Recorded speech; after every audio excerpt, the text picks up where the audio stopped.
на 7/7 пригоди всім.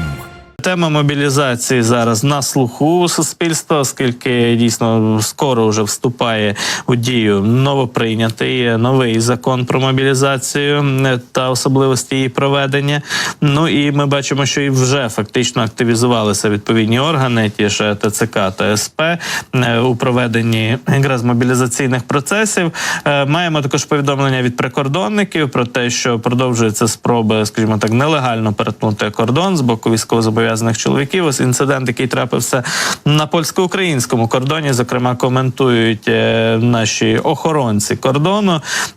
У західному нашому у регіональному управлінні Держприкордонслужби України описали ситуацію з перетином кордону через річку Західний Буг. Нелегально намагалися переплисти двоє українських громадян. І що цікаво, в цьому випадку цих горе-плавців повернули вже безпосередньо польські прикордонники. Тобто цим чоловікам вдалося перетнути Західний Буг, але їх завернули вже польські прикордонники. Тобто можемо констатувати співпрацю між прикордонниками обох країн і навіть оцих от нелегальних перетиначів кордону вже спіймали фактично з польського берега на Західного Бугу, там з того боку, і відправили назад до України. Йде мова про 31-річного уродженця Сумщини і також про 26-річного уродженця Донеччини, які дісталися з нашого західного кордону, і от там в районі Волинської області пробували перетнути кордон у бік Польщі. Зрештою зробили це, але їх повернули назад, тепер чекає їх суд, повістки їм вже вручили.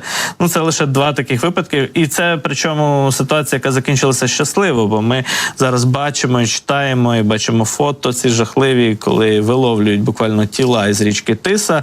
Причому останні випадки абсолютно кричущі, бо там було цим молодим людям, хлопцям по 20 років. Один з них втопився в Тисі, він навіть не підлягає абсолютно закону про мобілізацію і має дуже багато ще часу попереду. Але при тому вирішив чомусь хлопець, фактично покінчити з життям, втопившись у річці. Абсолютно абсурдний вчинок, але вкотре такі інциденти показують про те, що російська пропаганда працює через соцмережі, впливає на багатьох наших громадян, підштовхуючи їх до таких безглуздих абсолютно дій.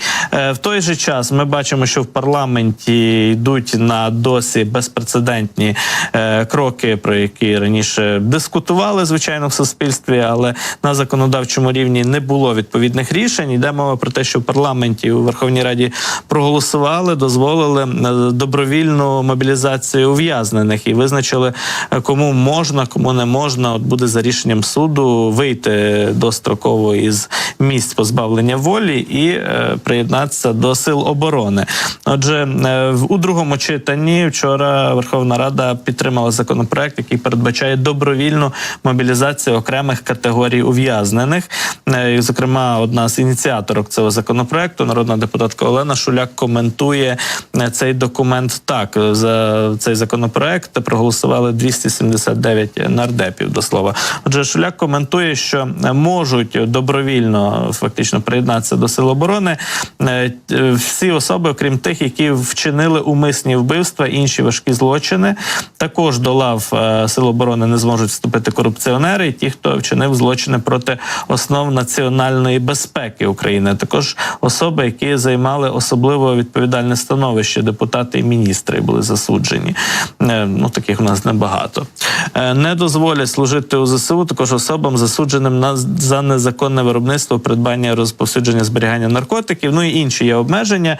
Вирішувати, звичайно, буде суд, чи можна звільняти людину умовно достроково заради мобілізації, але от законодавче підґрунтя рішення вже в парламенті відповідно було проголосоване. І от, зокрема, голова парламентської фракції «Слуга народу» Давид Арахамія каже про те, що потенційний такий от ресурс ув'язнених, яких можуть потенційно мобілізувати до сил оборони, становить 15-20 тисяч осіб. Це ті, хто виявлять бажання вийти із в'язниці і приєднатися до сил оборони.